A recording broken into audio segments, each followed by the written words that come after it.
Just one day away from Tuesday's key presidential election in the U.S., we invite international analyst Yhamir Chabur. Hi Yhamir, thank you for your time here and from the South.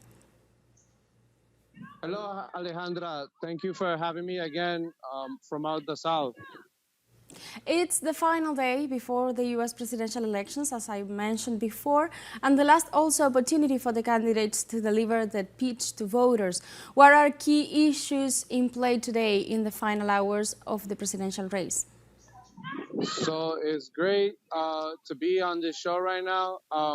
I'm here right now in the state of Pennsylvania, doing a little bit of door knocking, um, uh, just uh, just observing how these elections are going on here. As you know, Pennsylvania is a key state for these elections, um, and right now we're seeing things being contested here in the United States between the two candidates. That would be Kamala Harris from the Democratic Party and ex-president Donald Trump from the Republican Party. So foreign trade, immigration, and other key issues are at the front of the candidate's agenda. How will these key foreign policy issues be influenced by the outcome of these elections, and how might they shift under the new administration? Well, so immigration has been a very important topic in this election, as a lot of people here in the U.S. have seen how Donald Trump, with his MAGA movement, make America great again movement, has attacked immigrants. That was his first wave of how he started his campaign back in 2016 when he called Mexican people coming over the southern border drug dealers and rapists. But as his attacks when it comes to migration is basically that if Kamala Harris wins, then this country will be invaded by migrants who are going to plan to eat people's pets. When he said the xenophobic topic about the Haitian migrants in Springfield, Ohio, other than Kamala Harris, that also the Democrats have a more lenient policy when it comes to immigration, still wanting to deport immigrants, but not as vicious as Donald Trump.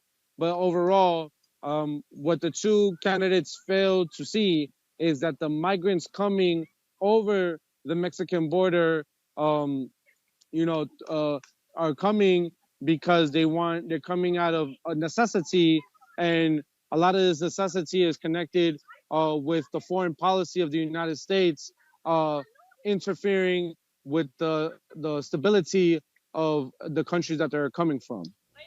Regarding the Middle East issue, these elections are overshadowed by the ongoing genocide in Gaza and also the increased Israeli aggressions against Lebanon, a war of terror that has left over 40,000 deaths.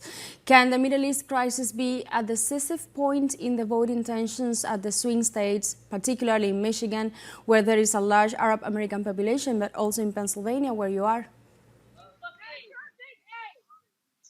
Most definitely. I believe that what is happening in the Middle East with the with the um, with the genocide being facilitated by the state of Israel has an effect in these elections.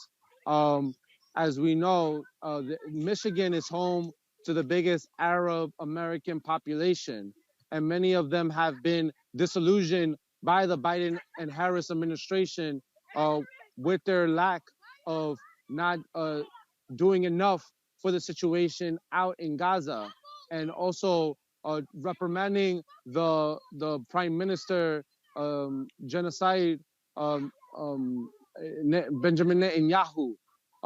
So, uh, and also when it comes to the Trump administration, Trump is also in support of the state of Israel.